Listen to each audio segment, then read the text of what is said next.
Boa noite, alegria juntos adorar o Senhor. Veja que a sua igreja tem muitas oportunidades para você estudar a Bíblia. Você percebeu hoje quantas oportunidades, quantas atividades de estudar a Bíblia e de glorificar o nome do Senhor Jesus Cristo. Você só não conhece a Bíblia se você não quiser, mas a oportunidade está aí. Sobre a pós-graduação, não é preciso você ter ensino superior somente em teologia. Você pode ser formado em qualquer outra área, não importa qual seja. Tendo graduação, você pode cursar esta pós-graduação em teologia bíblica. A proposta é que nos cursos você vai estudar teologia bíblica do Pentateuco, teologia bíblica dos Evangelhos, teologia bíblica das Epístolas Paulinas, e certamente é um upgrade muito bom no seu conhecimento. Lembrando, é diferente do CTM. O CTM continua, Centro de Teologia Manancial, que, por sinal, quinta-feira agora tem aula normal, 19h30, certo? Mas o CTM é no nível mais tranquilo. Pós-graduação é para estudo mesmo. Então, você vai ter trabalho, você vai realmente ter que estudar. Os professores virão do Seminário Batista do Cariri para dar aula aqui na igreja. As vagas são limitadas porque o espaço é limitado. Nas redes sociais, você vê mais informações e faz a sua matrícula pelo site, certo? Será quinta-feira à noite, sexta-feira à noite e sábado pela manhã. E, eventualmente, algum complemento online para completar as horas ali, tá bom? Então, você que tem interesse, corra, porque acho que não vai dar para todo mundo devido às nossas instalações também serem limitadas. Mas, irmãos, estamos estudando agora o Evangelho de João e é uma bênção podermos investigar e conhecer mais quem é o Senhor Jesus Cristo. E a pergunta é essa: você conhece Jesus? Ah, mas eu sou crente em Jesus há tantos anos. Certo. A pergunta continua: você conhece o Senhor Jesus Cristo? Então, Jesus, ele se revela na Bíblia Sagrada, obviamente, mas especificamente nos Evangelhos. E o Evangelho de João é um quarto evangelho, é um evangelho diferente dos outros três. Os três primeiros evangelhos, Mateus, Marcos e Lucas, nós chamamos de evangelhos sinóticos. A ideia de semelhança, mesma coisa. São evangelhos muito parecidos. Mateus certamente pegou Marcos para ajudar na escrita do evangelho, isso é um fato. E as outras fontes, a oralidade do que ele ouviu do Senhor Jesus Cristo.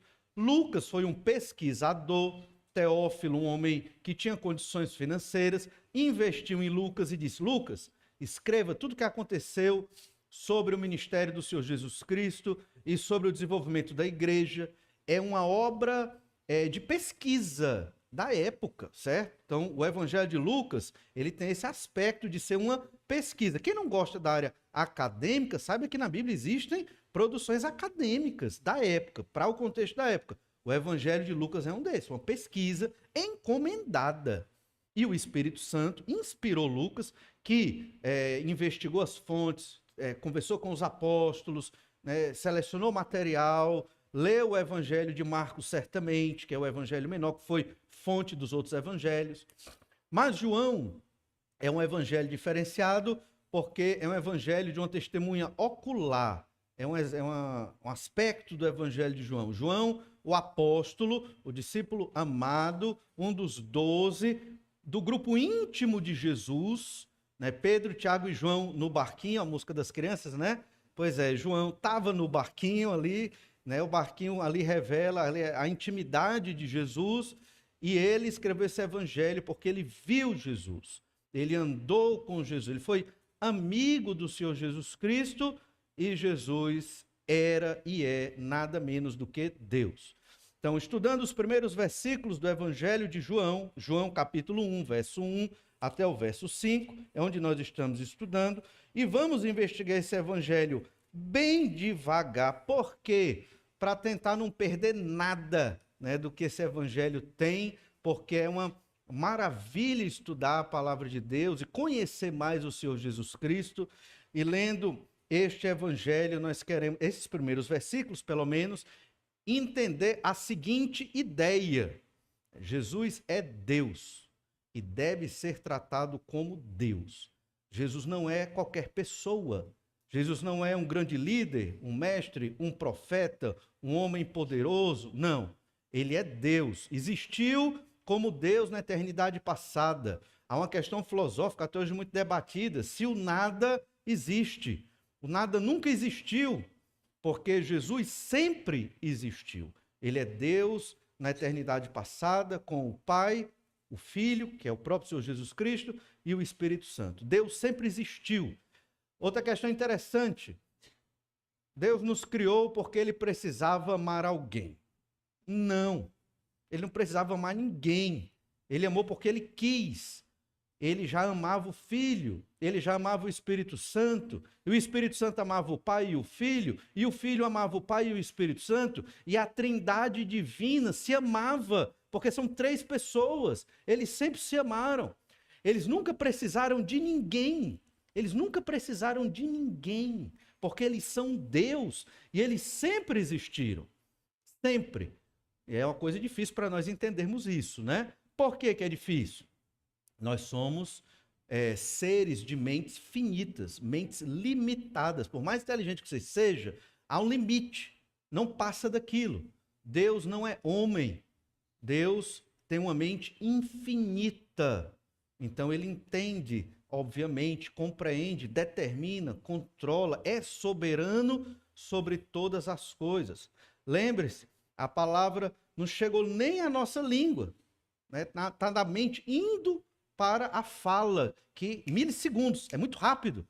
Deus já a conhece toda. Deus já sabe o que você vai pensar, porque eu sou limitado. Para mim, o meu pensamento, o seu pensamento é uma coisa difícil de você mensurar, é difícil de você delimitar. São muitos pensamentos, não é verdade?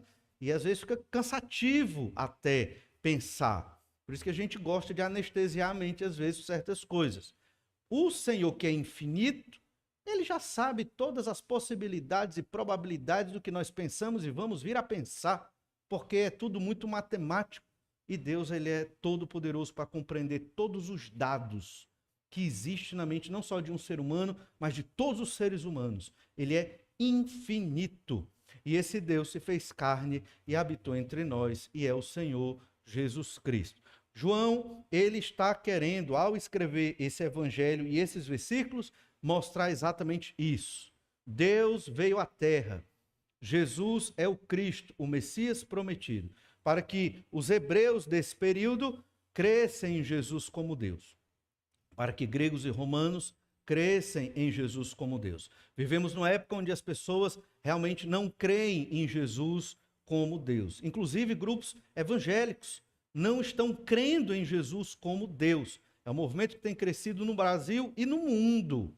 O movimento de que Jesus não é Deus. Não é novo, né? Quem acompanha isso há muitos anos sabe, né? Aquele filme, por exemplo, um filme terrível, A Última Tentação de Cristo. Quem já viu sabe, é um dos filmes promovidos por este grupo de pesquisadores que intenta mostrar ao mundo que Jesus não é Deus. Você sabia que existe esse grupo de doutores, pós-doutores, pessoas muito ricas de várias nações do planeta que investem muito dinheiro para provar academicamente, através das mídias, que Jesus não é Deus? Existe esse movimento. É chamado de Jesus Seminar, o Seminário de Jesus, que é uma espécie de grupo de acadêmicos que são contra Jesus, no sentido de ele se colocar como Deus. Nós vamos ler então João capítulo 1, do verso 1 ao verso 5. E João, ele quer nos dizer exatamente que Jesus é Deus. No princípio era o Verbo, e o Verbo estava com Deus, e o Verbo era Deus. Ele estava no princípio com Deus. Todas as coisas foram feitas por intermédio dele, e sem ele, nada do que foi feito se fez. A vida estava nele, e a vida era a luz dos homens. A luz resplandece nas trevas, e as trevas não prevaleceram contra ela. Nós, no domingo passado, estudamos os 2 primeiros versículos desses 5, e vimos o termo logos. A ideia do logos é a razão, é o conhecimento, é a essência. Os gregos tinham esse termo em muita consideração, porque sintetizava o pensamento de determinadas filosofias da época. O Logos se referia àquilo sobre o que o universo era criado, era sobre o fogo, era sobre o ar. Alguns filósofos tomistas tratavam dessa questão, atomistas, melhor dizendo. Mas o termo logos, embora fosse muito típico da filosofia grega e sintetizasse muito de cada filosofia, dependendo, né, haviam vários ramos, né, epicureus, estoicos e outros, mas o termo logos, João escolheu, inspirado pelo Espírito Santo, para falar de Jesus como a palavra de Deus encarnada. Então, Jesus na terra era Deus, homem, feito carne, andando entre os homens. Ou seja, se você se teletransportasse para aquela época do primeiro século e visse Jesus, você estava vendo Deus. Tudo que Jesus fazia revelava Deus. Cada respiração, cada atitude, cada movimento de Jesus revelaria a pessoa de Deus Pai. Há um apologista, um dos pais da igreja, ali do século II, viveu do ano 100 ao ano 165, chamado Justino Marte. Justino Marte, ele foi um bispo da igreja naquele período e ele trabalhava na área de apologética para mostrar exatamente que Jesus é Deus. Ele creu em Jesus Cristo ao entender que o Logos, a essência das coisas, a existência das coisas, se justificava em Jesus Cristo. Ele era muito dado também à filosofia grega e a partir desse termo ele chegou ao conhecimento do Senhor Jesus Cristo, converteu-se ao Senhor Jesus Cristo e se tornou um dos pais da igreja, muito conhecido, Justino Marte, um bispo da igreja naquela época. E ele diz assim, Justino Marte, o ponto central da apologética, ou melhor, é dito sobre Justino Marte, o ponto central da apologética de Justino consiste em demonstrar que Jesus Cristo é o Logos, do qual todos os filósofos falaram. E, portanto, à medida em que participam do Logos, chegando a expressar uma verdade parcial, vendo a verdade de modo obscuro, graças à semente do Logos neles depositada, podem dizer-se cristãos. Então, muitos investigavam a essência do universo, filósofos gregos. Eles tinham muito esse interesse. A gente vê isso quando Paulo chega lá em Atenas. Eles têm o desejo pelo conhecimento e por conhecer as novas filosofias. O Logos sintetizava nessa palavra a mensagem, né, a filosofia, um entendimento, um conhecimento, a essência da existência. E cada filósofo ia ter o desenvolvimento dele, do seu pensamento, da sua filosofia, e chamava aquilo, muitas vezes, de Logos. A razão, a essência, o fundamento. E todos tinham realmente uma razão, mas estavam incompletos. Era isso que Justino estava querendo dizer. Quando encontravam o verdadeiro Logos, que é o Senhor Jesus Cristo, aí eles entendiam a razão de todas as coisas, a razão da existência, a essência da vida. Uma coisa é possuir uma semente e outra é o próprio Logos. Aprendemos que Cristo é o primogênito de Deus e que é o Logos, do qual participa todo o gênero humano. Então, quando estamos numa igreja cantando para Jesus, quando estamos falando do Senhor Jesus Cristo, não estamos falando de um mero personagem histórico. Jesus não se iguala com Gandhi ou com outros líderes religiosos que existiram ao longo da humanidade, como, por exemplo, o próprio Maomé. Pelo contrário, Jesus é Deus, deve ser tratado como Deus, porque é assim que ele se coloca e é assim que a Bíblia Sagrada trata o Senhor Jesus Cristo. E como Deus, Jesus é a razão da nossa existência. Jesus é o que justifica eu e você estarmos vivos. Porque trabalhamos, porque nos esforçamos, porque criamos os nossos filhos, por causa do Senhor Jesus Cristo. Jesus era Deus e estava com Deus. A relação do verbo com Deus é uma relação pessoal. Então existem vários textos no Evangelho de João que mostram que o Senhor Jesus é Deus como o Pai é Deus. Só que feito carne, feito homem, encarnado. Olhe João capítulo 10, verso 30. Vamos ver alguns versículos aqui que apresentam Jesus como Deus. João 10, 30, o próprio Jesus diz, eu e o Pai somos um. Então, Um em que sentido? Porque somos Deus, mas o Pai é distinto do Filho, são pessoas distintas, diferentes, mas ao mesmo tempo são Deus. João 8, 24.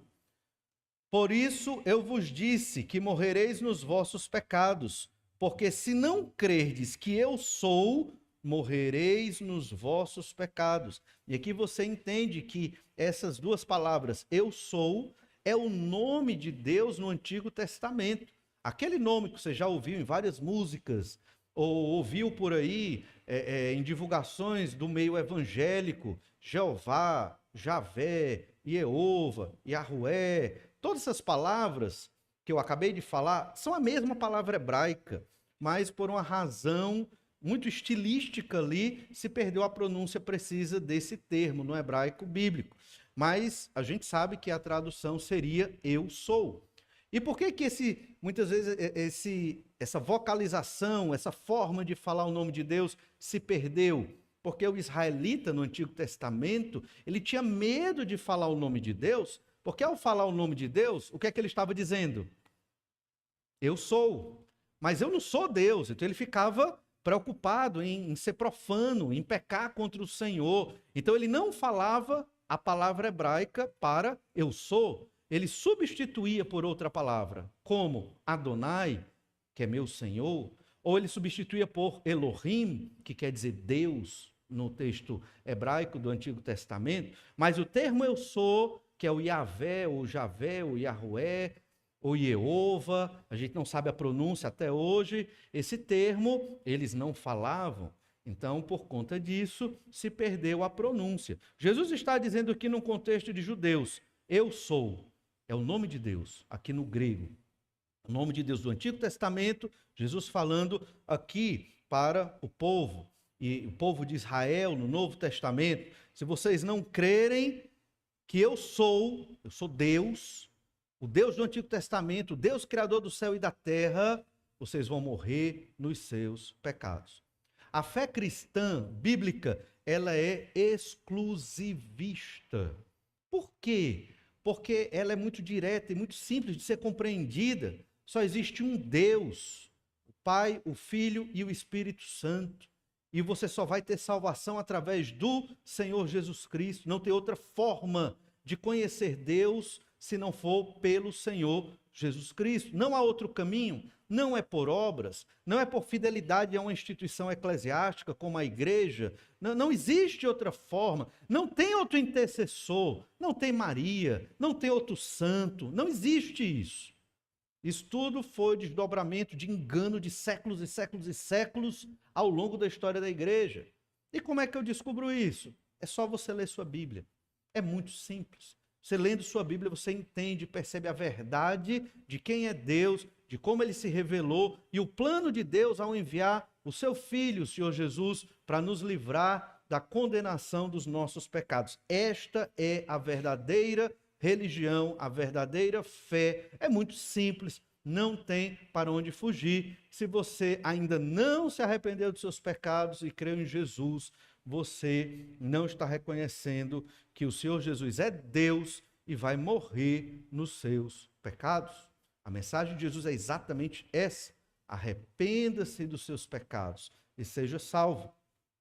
Ainda no Evangelho de João, capítulo 8, verso 28, disse-lhes, pois, Jesus, quando levantardes o Filho do Homem, então sabereis que eu sou. De novo, Jesus dizendo que é Deus e que nada faço por mim mesmo, mas falo como o Pai me ensinou.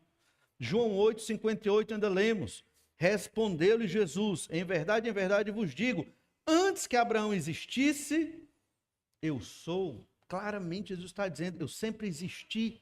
Abraão viveu no século XIX a.C., Jesus já existia porque ele era Deus, fez-se carne no momento histórico em que nasceu, lá de Maria, né? Obra do Espírito Santo de Deus. Ali, Deus nasceu, né? Na constituição humana, um verdadeiro milagre, um evento histórico inexplicável. Poder de Deus é o evento mais importante da história humana. Jesus, Deus, ele chega à terra de uma maneira toda especial para crescer ter o seu ministério de pregação para chamar os pecadores ao arrependimento, ao reino de Deus, morrer numa cruz, ressuscitar e subir aos céus. Nós estamos vivendo exatamente no momento em que Jesus está nos céus, controlando todas as coisas como Deus que é, sentado à destra do Pai, que é Deus também, e nós estamos aguardando a segunda vinda do Senhor Jesus Cristo.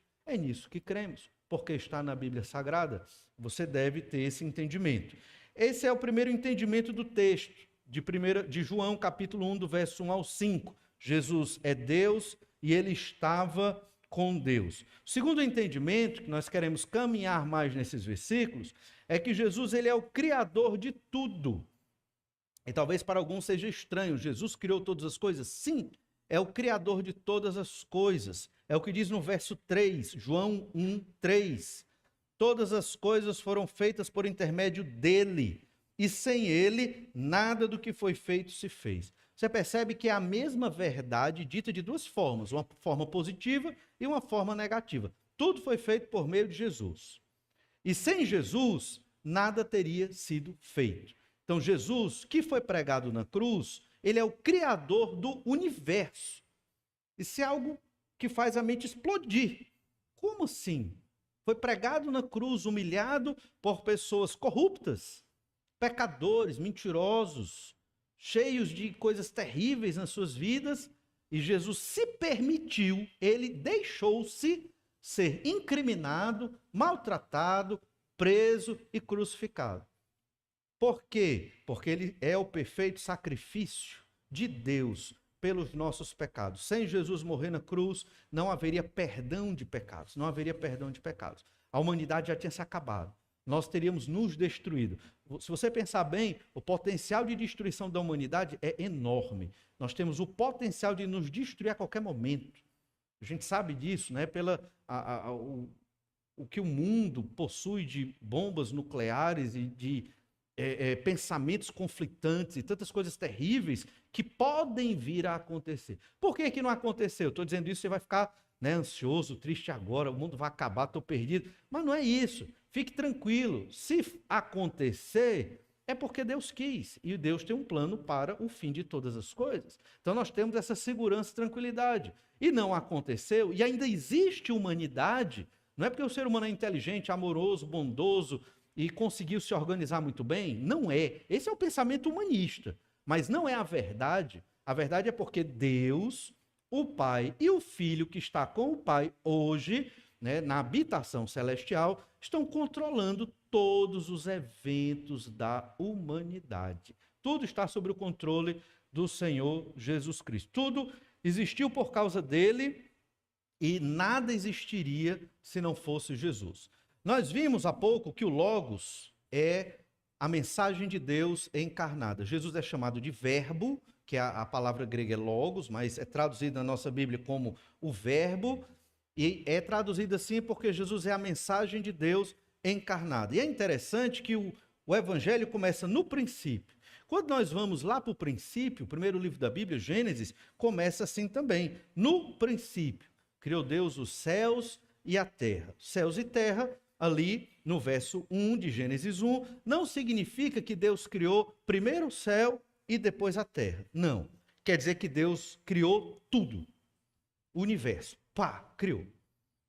A partir do verso 2 de Gênesis 1, Deus vai explicar, a partir de Moisés, para Moisés relatar para nós, como foi que se deu o processo de criação da Terra, pelo menos, a constituição do planeta.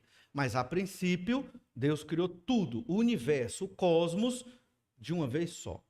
E Jesus criou tudo de uma vez só. É interessante quando você faz o paralelo com o texto de Gênesis, capítulo 1, verso 3. Lá em Gênesis 1, 3, disse Deus, haja luz, e houve luz. Disse Deus, a voz de Deus, a palavra de Deus, a mensagem de Deus. Pela palavra, Deus criou a luz. Resultado, a luz aconteceu. Isso é Jesus. Jesus é a palavra de Deus e é a ação de Deus. Jesus veio morrer numa cruz pelos nossos pecados, porque foi do querer de Deus. E se você continuar lendo Gênesis 1, você vai perceber que toda a criação foi assim. E disse Deus, Deus fala, e assim se fez. Olhe verso 6, Gênesis 1, 6. E disse Deus, haja firmamento no meio das águas, e separação entre águas e águas. Fez, pois, Deus o firmamento e separação entre as águas debaixo do firmamento e as águas sobre o firmamento. E assim se fez. E disse Deus, e assim se fez. Você duvida da palavra de Deus? Deus fala e acontece. Percebe? Jesus é exatamente isso. É o verbo, é a palavra de Deus encarnada. Deus, em vida, andando naquela época, era como se Deus estivesse falando o tempo todo. E o que Deus pregou e falou, aconteceu e ainda vai acontecer. Então, por que duvidamos da palavra de Deus? Não é verdade? Não duvide, não duvide. Eu sei que nós somos seres que temem, no mau sentido, né? Temos medo. Somos pessoas que têm medo das coisas. Eu entendo isso. Tenho medo também de algumas coisas. Mas o fato é, você lê na Bíblia e você simplesmente crê. Você não tem que pensar, vai dar certo? Não vai dar certo? É assim, não é? Essas coisas que vêm à nossa mente, no que se refere à palavra de Deus, são pensamentos intrusivos que vão nos prejudicar no conhecimento de Deus, no desenvolvimento da nossa fé e na nossa própria felicidade. Porque quando eu confio na Bíblia, em Jesus, eu posso descansar. A Bíblia diz, é a palavra de Deus, como Jesus é a palavra de Deus encarnada, pronto. Eu só vou esperar, porque o Senhor vai concretizar, como ele fez aqui. Olha Gênesis 1:9. Disse também Deus, ajuntem-se as águas debaixo dos céus num só lugar, e apareça a porção seca. E assim se fez. E disse também Deus, e assim se fez. Gênesis 1:11. E disse, produz a terra relva, ervas, que deem semente e árvores frutíferas, que deem fruto segundo a sua espécie, cuja mente esteja nele, sobre a terra. E assim se fez. E o padrão se repete em todo o texto da criação. O Senhor Jesus Cristo é a mensagem de Deus, em carne, visual, 3D, dramatizada, vivendo ali no primeiro século, que Jesus fez e falou e que está registrado na Bíblia Sagrada. Nós devemos certamente crer, copiar e imitar. E se fizermos isso, confiando no Senhor, viva tranquilo. Você não tem do que se preocupar, porque certamente tudo estará debaixo do poder, do controle e da proteção do Senhor nosso Deus. Isso não significa que não teremos provações, dificuldades. O próprio Senhor Jesus passou por tentações, provações e dificuldades. Todos vamos passar, né? Todo ser humano passa por isso. Não tem como fugir, porque o pecado entrou no mundo. Mas significa que você vai enfrentar estas tentações, provações e dificuldades com serenidade, com paz, com tranquilidade, na confiança do Senhor. Por quê? Porque você está comprometido com Deus, nada menos do que Deus, o Senhor Jesus Cristo.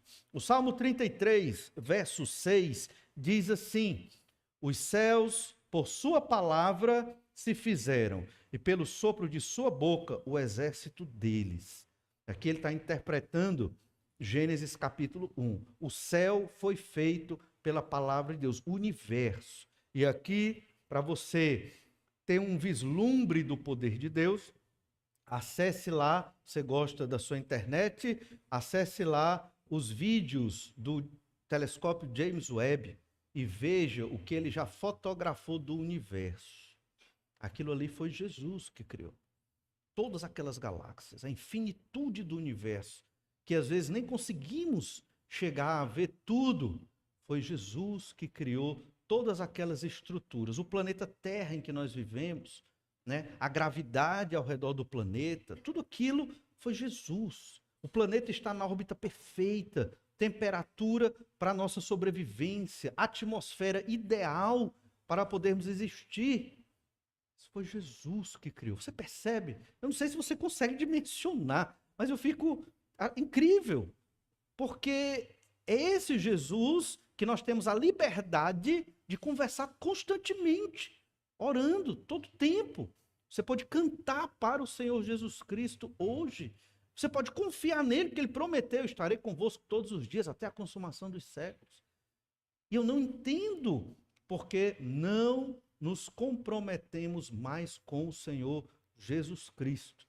E a minha suspeita é porque talvez alguns, mesmo sabendo da doutrina de que Jesus é Deus, não se comportam tratando Jesus como Deus. O Senhor Jesus é Deus. E nós devemos viver para servi-lo. Essa é a missão de todo ser humano. E aí jaz o pecado de muitos, não querem saber de Jesus. É o pecado de muitos. Não, Deus não existe, não quero saber de Jesus, tenho mais o que fazer da minha vida. Não entendo vocês que se dizem crentes nessa igreja, vem domingo de manhã, vem domingo à noite, alguns vêm no sábado, tem quarta-feira, tem estudo bíblico. Para que isso, rapaz? Isso é fanatismo.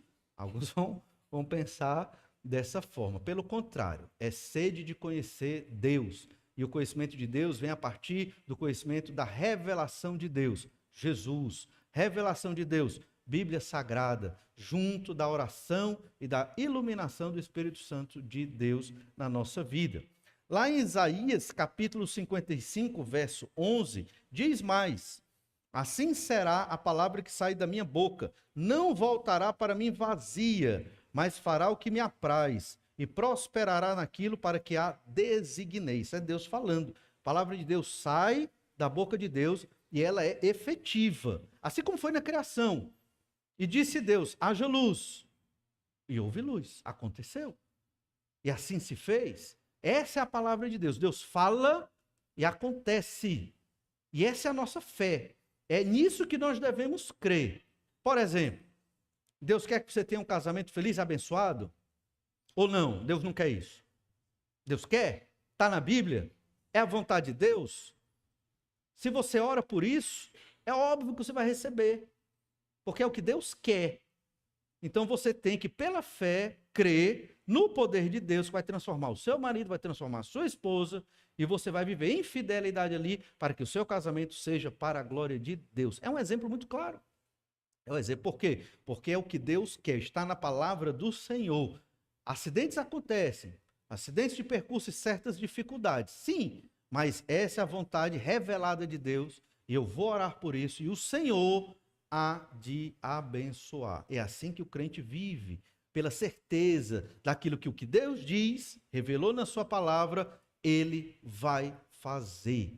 E é por isso que não devemos andar ansiosos, não devemos andar preocupados, porque o Senhor está no controle. O Senhor Jesus, ele criou todas as coisas. Sem Jesus, nada existiria. É por isso que nós chegamos nesse local hoje, nos reunimos como igreja para adorar o Senhor Jesus Cristo, Criador do céu e da terra e dono de todas as coisas, de todas as vidas, e que vai julgar todas as pessoas, crentes e não crentes. Lá em Colossenses 1,15 fala do Senhor Jesus como Criador, como o Pai é Criador. O propósito de João, o Evangelho de João, é exatamente apresentar Jesus como Deus, o Criador e o sustentador de todas as coisas. Não existe outra pessoa, outro ser humano que é assim. Só Jesus, que é homem, 100% homem, sem pecado, como era Adão antes do pecado, e 100% Deus, como o Pai é Deus e como o Espírito Santo é Deus. Qualquer outro ser humano que se coloca pelo menos perto do que Jesus é, isso é idolatria.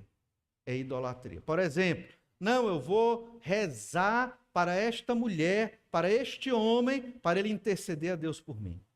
Idolatria. Não existe outra explicação. Porque não existe outra pessoa que é Deus. Só Jesus é Deus homem e o único mediador entre Deus e os homens. E quem pensa diferente, obviamente, está em pecado e cometendo uma terrível heresia. Olha Colossenses 1,15, o que diz sobre Jesus.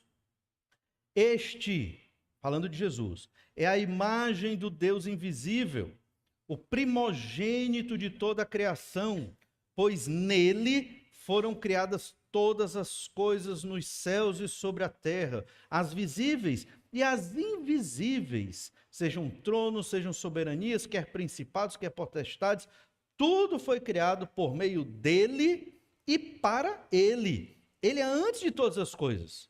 Nele tudo subsiste. Jesus é Deus, criou não só o céu e a terra, como criou o mundo que nós entendemos espiritual, onde estão os anjos e os demônios. Foi Jesus que criou. Óbvio que não criou os demônios, né? Mas criou os demônios quando eles ainda eram anjos de luz, depois que se perverteram. Jesus estava na criação desses seres também. Então Jesus criou todas as coisas. Esse texto é incrível porque mostra que os poderes, as soberanias, né? O próprio Satanás, que é um anjo caído, perdido, né, no seu pecado, foi criado pelo Pai, pelo Filho e pelo Espírito Santo. Ele é antes de todas as coisas. Jesus é antes de tudo. Por isso, tudo está centralizado no Senhor Jesus Cristo. Ele é Deus, o Deus a quem nós adoramos, mas Deus Pai também, certamente, e o Deus Espírito Santo também. Mas por que isso é importante ser dito na Epístola aos Colossenses? Porque os colossenses estavam sendo contaminados por falsos mestres que ensinavam outro entendimento. Diziam que existiam outros rudimentos, outros fundamentos, outros logos, outros verbos para alicerçar a vida e não ali somente o Senhor Jesus Cristo. Então Paulo tinha que ser firme e deixar muito claro quem é Jesus. Hebreus capítulo 1, do verso 1 ao 3, é uma outra epístola, não do apóstolo Paulo, nem sabemos quem é o autor, mas é uma epístola que também fala muito de Cristo. A gente chama-se uma epístola muito cristológica. Por quê? Porque aqueles irmãos estavam fracos na fé. Olha como os contextos são diferentes, né? João falava do Senhor Jesus Cristo como o verbo, o criador de todas as coisas, Deus como o Pai é Deus, para que o mundo judeu da época cresça em Jesus como o Messias. Paulo escreveu aos Colossenses falando que Jesus é Deus, para que eles não cedessem a outros fundamentos dos gregos, fundamentos errados. E aqui o autor de Hebreus escreve à igreja de Jerusalém, que fugiu na perseguição de Atos 8, dizendo: sejam fortes, não enfraqueçam na fé. Por quê? Porque o Jesus a quem nós cremos é Deus. Você percebe como essa doutrina, essa verdade está em tudo na nossa vida? Nos protege dos perigos, nos dá força, aumenta a nossa fé e confiança no Senhor e nos protege, obviamente, dos falsos ensinos. Olha o que diz Hebreus capítulo 1, verso 1. Havendo Deus outrora falado muitas vezes, de muitas maneiras aos pais pelos profetas, nestes últimos dias nos falou pelo Filho, a quem constituiu herdeiro de todas as coisas, pelo qual também fez o universo. Ele que é o resplendor da glória e a expressão exata do seu ser, sustentando todas as coisas pela palavra do seu poder, depois de ter feito a purificação dos pecados, assentou-se à destra da majestade nas alturas. O Senhor Jesus é Deus, o Senhor Jesus é herdeiro de tudo, criou todas as coisas, sustenta todas as coisas, ou seja, é o Deus provedor da provisão e também morreu na cruz pelos nossos pecados para nos purificar. Tudo isso o Senhor Jesus fez. Lá em Apocalipse 3,14, lemos ainda: ao anjo da igreja em Laodiceia escreve: estas coisas diz o Amém, a fiel testemunha, a testemunha fiel e verdadeira, o princípio da criação de Deus. Quando diz que ele é o primogênito ou o princípio, não pense que ele foi criado junto com a criação, isso dá uma confusão. Mas pense que Jesus, ele é o de primeira qualidade, entende? Não criado, obviamente, mas como ser humano, entrou no contexto da criação. Isso é um fato. Jesus sempre existiu, mas quando fez-se carne, ele participou mais intimamente daquilo que foi criado. E da criação, sendo Jesus homem, ele é o de primeira qualidade é o mais excelente, porque nunca pecou e expressa a perfeição de quem é Deus. Jesus é o Deus que sustenta tudo, que soberano sobre tudo, que controla todas as coisas e por isso podemos confiar no Senhor Jesus Cristo. Todas as coisas foram feitas por intermédio dele e sem ele nada do que foi feito se fez. Pense então no seu propósito de vida. Jesus é tudo isso. Então, qual o meu propósito de vida? E a resposta, obviamente, está na Bíblia Sagrada, de uma maneira muito prática. Meu propósito de vida é imitar Jesus Cristo. É isso que você deve colocar aí, né, nas suas anotações, na sua mente. Eu existo para quê? Para imitar Jesus Cristo. Estou com um problema na minha vida. Como eu devo reagir? Vou lá nos evangelhos, ler e procurar como Jesus reagiu. Como Jesus tratou. Como Jesus se portou. O que Jesus faria. E aí eu vou aprender a imitar o Senhor Jesus Cristo. Principalmente quando somos ofendidos, quando somos maltratados, injuriados, ficamos chateados, tristes, revoltados. Como Jesus reagiu quando foi levado à cruz, traído e condenado injustamente na calada da noite. Não era aquela condenação, aquele julgamento do Sinédrio foi completamente irregular. Se julgava à luz do dia para todos verem o julgamento. Ali foi na calada da noite, porque as autoridades, o Sinédrio tinha medo do povo. Percebe? Como você se sente quando é traído por uma pessoa que é muito próxima de você? Você vai lá nos evangelhos, Jesus foi traído por Judas, amigo. Aquela pessoa de extrema confiança carregava o dinheiro dos apóstolos. Total confiança sobre Judas. Traiu. E como Jesus tratou Judas, é assim que eu deveria tratar. Certa vez eu ouvi uma coisa que eu fiquei muito triste, foi de um pastor.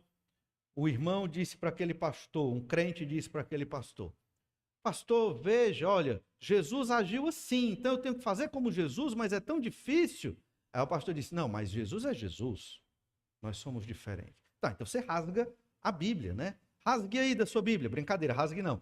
1 Coríntios 11:1, sede meus imitadores, como também eu sou de Cristo. Então você tem que imitar Jesus Cristo. Vai conseguir imitar perfeitamente? Não. Mas esse é o seu padrão, esse é o seu alvo, esse é o seu objetivo, o meu também. Imitar o Senhor Jesus Cristo o máximo que pudermos, com nossas forças, com a mente, com tudo que nós temos, porque é ensinado na Escritura. Filipenses 3,17, irmãos, sede imitadores meus e observai os que andam segundo o modelo que tendes em nós. A Bíblia apresenta um modelo de cristão, um modelo de crente. Está na Bíblia. Esse modelo não é da minha cabeça, nem deve ser da sua cabeça. Está na Bíblia Sagrada um modelo de crente, de servo de Deus, de seguidor de Jesus. E é isso que nós devemos fazer, seguir este modelo. Paulo estava seguindo. Quando Paulo diz, sede meus imitadores, ele não está sendo arrogante. Ele está dizendo, dentro do mundo dos pecadores aqui, eu pecador também, mas se você tem dificuldade, imite aquilo que eu imito Jesus. E não imite aquilo que eu estou pecando. É mais ou menos o que Paulo está dizendo. Mas Paulo, ele era muito determinado, muito disciplinado, metódico ao imitar Jesus. Ao ponto de que ele poderia ter se casado novamente, a esposa dele ou o abandonou ou morreu. Ele poderia ter se casado novamente, ele escolheu não ter esposa para poder se dedicar 24 horas por dia ao ministério de plantação de igreja e ministério apostólico. Entende? Agora é o ministério dele. Quem teria essa disciplina? Né? Só Deus capacita algumas pessoas para isso. Mas Paulo assim o fez. Então veja bem, existe um modelo, Paulo seguia esse modelo que é Jesus, e nós devemos seguir esse modelo que é Jesus. E cada pessoa, e cada um de nós aqui, você tem uma personalidade, você tem o seu jeito de ser, você tem os seus problemas, as suas dificuldades, os seus dons, as suas habilidades, a sua inteligência, a sua força. Você sabe até onde pode ir, até onde não pode ir. É você, ao ler a Bíblia Sagrada e entender esse modelo que é Jesus, você tem que imitar. Ainda em Filipenses 3,17, agora o verso 18. Pois muitos andam entre nós, dos quais repetidas vezes eu vos dizia, e agora vos digo, até chorando, que são inimigos da cruz de Cristo. O destino deles é a perdição, o Deus deles é o ventre, e a glória deles está na sua infâmia, visto que só se preocupam com as coisas terrenas. Você percebe? Irmãos, é o que Paulo está dizendo. Me imite, porque eu imito Jesus Cristo. Esse é o modelo. Por que eu estou dizendo isso para vocês? Porque tem muitos na igreja que só pensam nas coisas terrenas. A vida de muitos da igreja, Paulo dizendo aos Filipenses, é orientada pelos objetivos aqui da terra. Quais são os objetivos aqui da terra? Ter sucesso, cumprir minhas metas, sei lá, tantos objetivos que nós temos aqui. Lícitos, estou falando dos lícitos. É pecado? Não. É pecado ter meta? Não. Devo ter objetivos aqui? Sim. Mas o Senhor Jesus tem que estar acima de todos esses objetivos. Imitar Jesus tem que estar acima de tudo isso. Um jovem deve pensar no seu casamento e na sua família. Não, mas o meu objetivo é eu chegar nesse patamar, nessa estrutura de vida, e se eu casar agora eu não vou chegar. Logo, daqui a 15, 20 anos eu me preocupo com esse negócio. Tudo bem. Aí muitas vezes o que acontece? Pecados e desobediências a Deus. Percebe? E aí, o que é que um jovem cristão deve fazer? O Senhor Jesus em primeiro lugar. Ao mesmo tempo que ele estuda e trabalha para a glória de Deus, e parte disso envolve ter uma família, por quê? Porque para a glória de Deus, obviamente, ele vai conduzindo nesse sentido. Porque ao ter uma família, esse jovem glorifica a Deus. Como assim? Porque na estrutura de sociedade que vivemos, os jovens são imorais. Os jovens fazem escolhas terríveis. Os jovens vivem em pecados. Isso não glorifica a Deus. Então, quando um jovem decide organizar a sua vida segundo o plano de Deus e o Evangelho, certamente o nome do Senhor vai ser glorificado. Isso é apenas um exemplo de como o jovem, ele não é como qualquer outro jovem que está aí vivendo em sociedade. O jovem crente, ele tem uma série de diretrizes e determinações que ele tem que priorizar. Por quê? Porque ele coloca o Senhor Jesus Cristo e o reino de Deus em primeiro lugar, antes até mesmo de suas ambições profissionais. Então ele vai orando, vai estudando, vai trabalhando para constituir ali a sua família. Ele não deixa isso por último e por fim. Ou seja, ele pensa nas coisas terrenas, mas Jesus em primeiro lugar. E Paulo critica essas pessoas porque só se preocupam com as coisas terrenas. Só. Percebe? Só se preocupam com as coisas terrenas. Quem vive assim não segue o modelo, que é Jesus Cristo. Então, vamos viver de modo equilibrado. Eu tenho que me preocupar com as coisas dessa terra. Não é isso que eu estou dizendo. Eu tenho que trabalhar, eu tenho que estudar, eu tenho que ter família, eu tenho que sustentar as coisas. No entanto, o Senhor Jesus tem que estar em primeiro lugar. Vou escolher uma atividade laboral em que eu tenha tempo para o Senhor Jesus, em que eu tenha tempo para a minha família. É um exemplo. Eu sei que a vida não é tão perfeita e certinha como eu estou dizendo aqui. Eu entendo isso e você entende isso. Mas você tem que sempre buscar orientar sua vida para mais perto de Jesus, para que Jesus seja sempre prioridade, primeiro lugar. E se Jesus é primeiro lugar, a igreja de Jesus está, obviamente, junto ali, né? Na sua vida e a sua família também. E o verso 21 desse texto de Filipenses 3 diz assim: o qual transformará o nosso corpo de humilhação para ser igual ao corpo da sua glória, segundo a eficácia do poder que ele tem, de até subordinar a si todas as coisas. Por que às vezes as pessoas só se preocupam com as coisas terrenas? Porque eles acham, crentes, que a morte é o fim. Eu não sei como é que um crente pensa isso, mas eu sei que tem crente que pensa assim. Se preocupa só com as coisas terrenas, por quê? Porque eu tenho que aproveitar. Porque a morte é o fim. Só que para os crentes em Jesus, a morte não é o fim. Olha aqui, o Senhor está dizendo, ele vai transformar o nosso corpo de humilhação, que é esse corpo aqui, para ser igual ao corpo da sua glória. Igual ao corpo da glória de Jesus. Então, eu não preciso me preocupar só com as coisas terrenas. Por quê? Porque eu vou ter uma ressurreição gloriosa com o Senhor Jesus Cristo. Então eu posso me cansar e me dedicar à obra que Jesus deixou para nós. E é por isso que nós somos discípulos de Jesus. E esse é o propósito da nossa vida. Lá em Hebreus, capítulo 12, do verso 1 ao verso 3, também nos fala sobre o Senhor Jesus Cristo como aquele objetivo primeiro e principal da nossa vida. Tudo isso que nós estamos estudando sobre o Evangelho de João, João dizendo que Jesus criou todas as coisas e nada teria sido criado se não fosse por meio do Senhor Jesus Cristo. Jesus, Deus, a expressão de Deus, estava com Deus e controlando todas as coisas como Deus.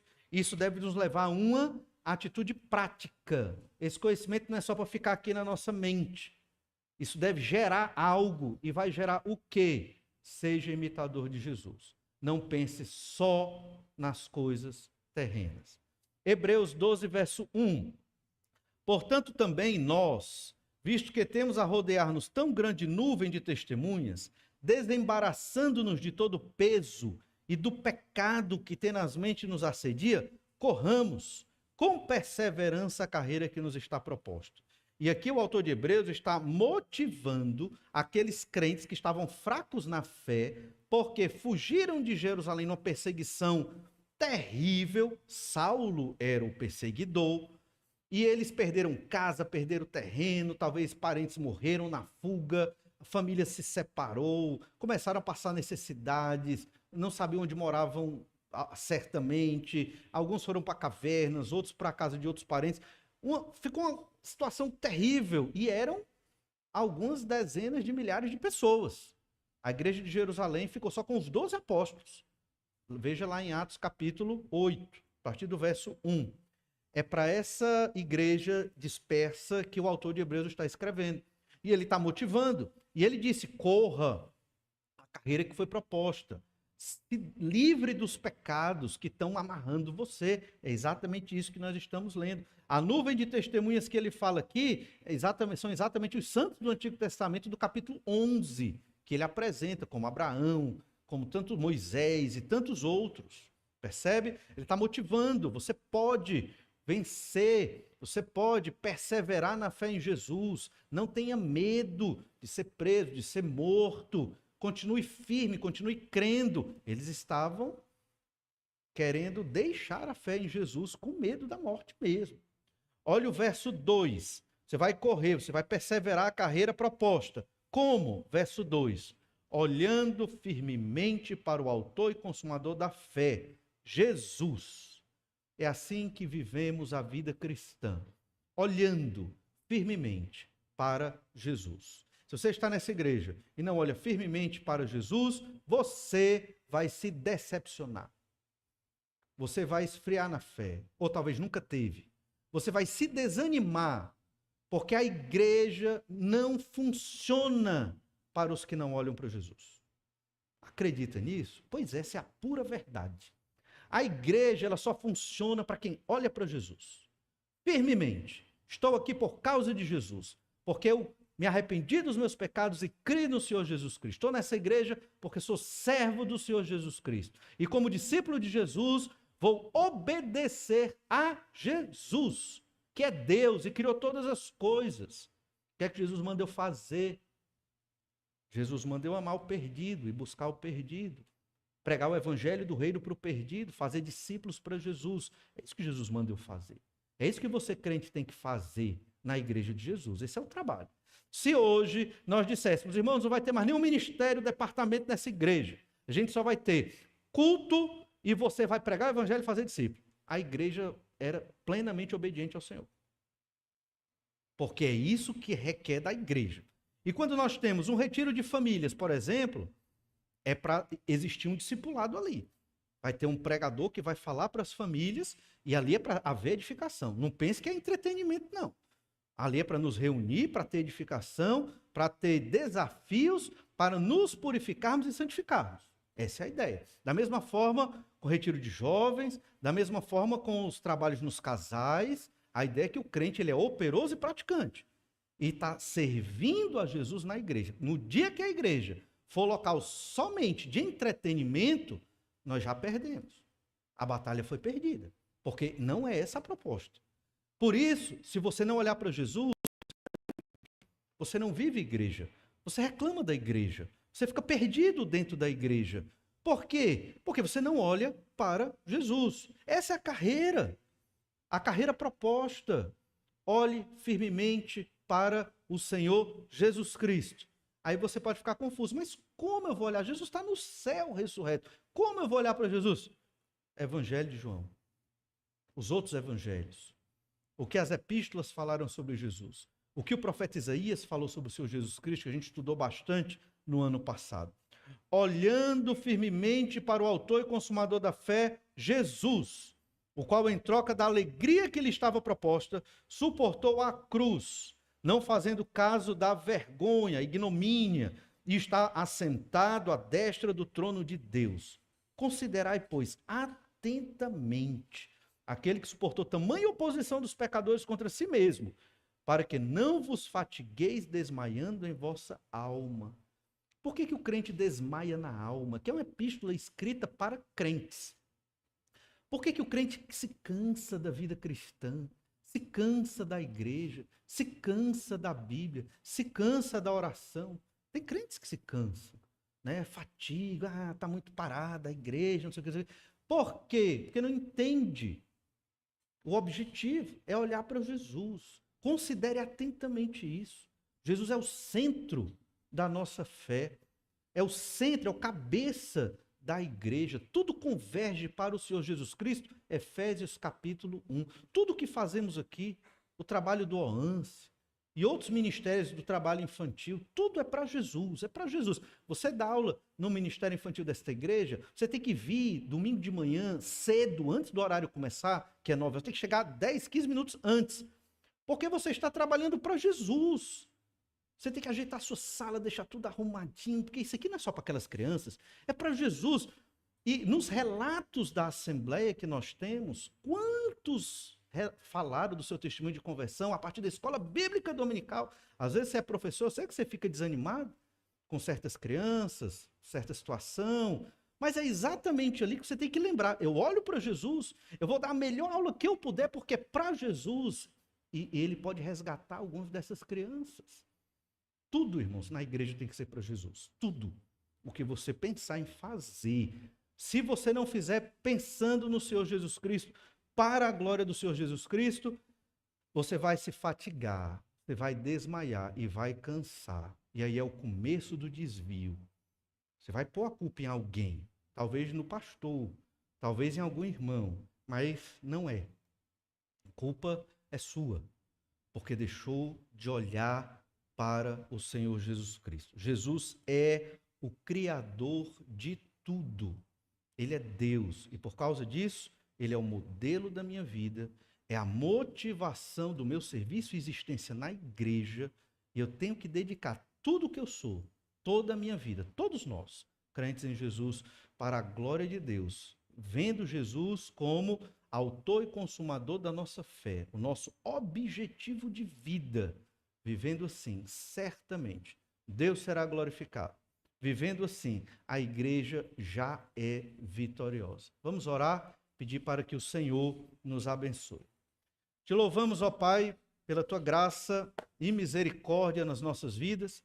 Te louvamos, Senhor Deus, pelo Senhor Jesus, que veio, habitou nesta terra, cheio de graça e de verdade, e podemos, ó Pai, ser atingidos pelo ministério do Senhor Jesus Cristo, a partir dos seus vários e vários discípulos que proclamaram a verdade para nós.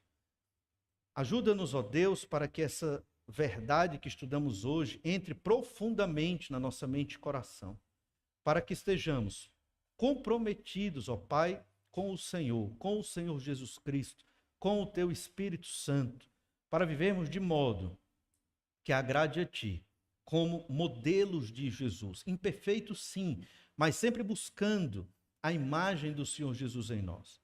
Capacita-nos, ó Deus, para que não deixemos de tratar Jesus como Ele realmente é e merece. Deus, como o Senhor é Deus, como o Espírito Santo é Deus.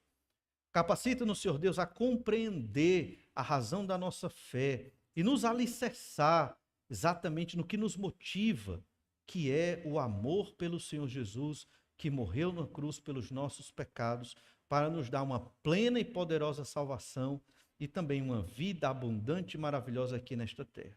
Nos abençoa, Senhor. Precisamos de Ti, ó Pai, para Te servir melhor, para utilizar a vida aqui nesta terra, para o serviço do Senhor na Tua igreja, para a proclamação do Teu evangelho, para a obediência à Tua palavra, para a glória do Teu nome. Capacita cada servo Teu aqui para viver assim. Sabemos que as lutas são grandes, os desafios enormes, mas o Senhor é todo poderoso para nos fortalecer. E é o que te pedimos, ó Deus, em nome do Senhor Jesus Cristo. Amém. Deus lhe abençoe, lhe dê uma boa semana, lembre do seu devocional diário, uma boa noite e até breve.